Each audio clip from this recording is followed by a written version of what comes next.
So, what if I told you that a list of sayings nearly 3,000 years old actually holds a practical blueprint for navigating our modern lives? That's what we're doing today. We're going to unpack Proverbs chapter 19 and turn this ancient wisdom into a clear guide for right now. Okay, let's dive in.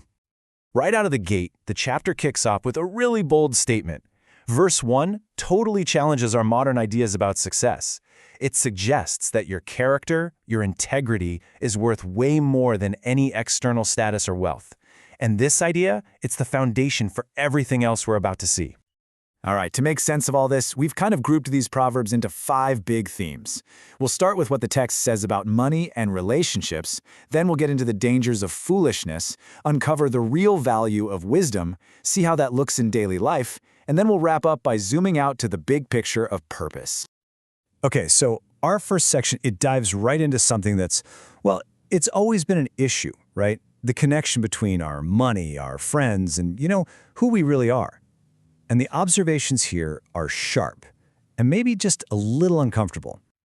The text doesn't pull any punches here. It just lays out the cold, hard, social reality of wealth and poverty. And notice, it's not saying this is right or wrong. Not yet, anyway. It's just an observation. Wealth brings a crowd, and poverty, well, it can be pretty lonely. This is the world it's describing before it tells us what really matters. And this next verse really zeroes in on the potential problem with those friendships that come with money. It makes you ask, right? Are these friendships for real, or are they just a transaction?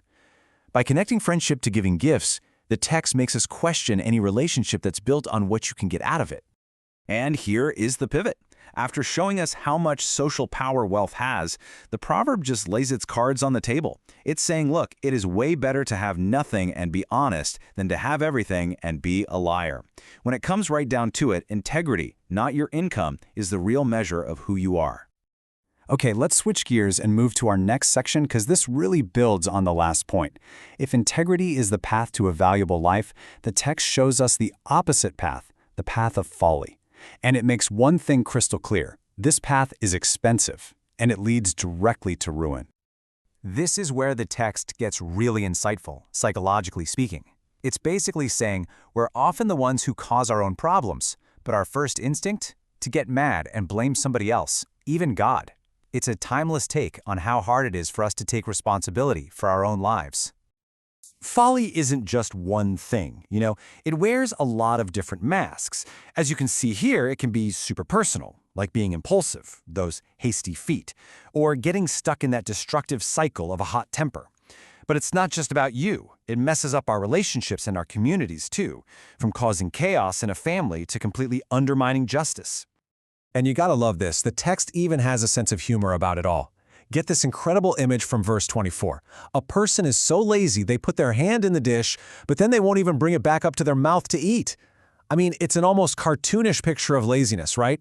But it's a powerful warning about the folly of just doing nothing. Okay, so we've just seen the complete blueprint for how not to live. The text has spelled out all the ways that foolishness, in all its forms, leads to total disaster. And that brings up a really important question, doesn't it? If that's the road to ruin, what's the road to a good life? And that question brings us right to the positive heart of this chapter. We're now going to explore what the text calls wisdom. And not as some abstract idea, but as the real currency of a life well lived. The single best thing you can possibly have. All right, first things first, let's define what we're talking about here. When Proverbs talks about wisdom, it isn't about your IQ or a fancy degree. The way the text frames it, it's a skill. It's the practical skill of living life so well that you actually end up loving your life. It's knowing how to navigate the world and find joy while you're doing it. And the payoff for this kind of wisdom? It's huge, and it's totally tangible. It affects everything from your bank account to your state of mind. It gives you patience, a deep sense of contentment.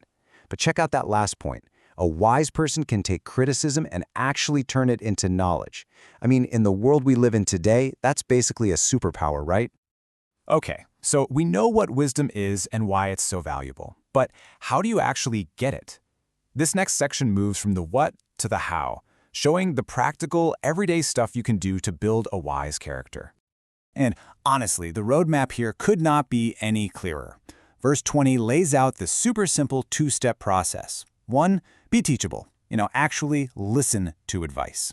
2, be humble. except when you're corrected. The text promises that if you just do those things over and over, you'll end up becoming wise yourself. It's all about that process of learning and growing.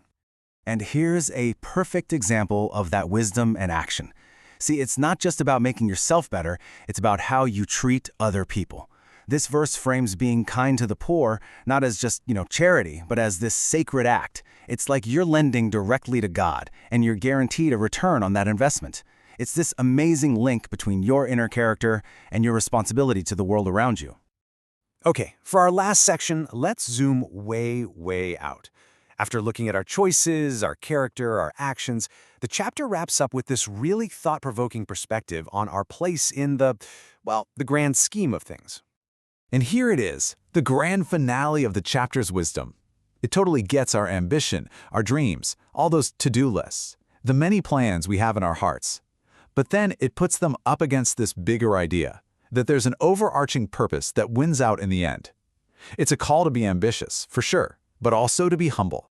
So after this whole journey through wealth and folly and wisdom, the chapter leaves us with this one last, really personal question. It's basically an invitation to look at our own lives, our own plans, and just ask, what bigger purpose is at play here? It's a 3,000-year-old question that, honestly, feels like it could have been written this morning.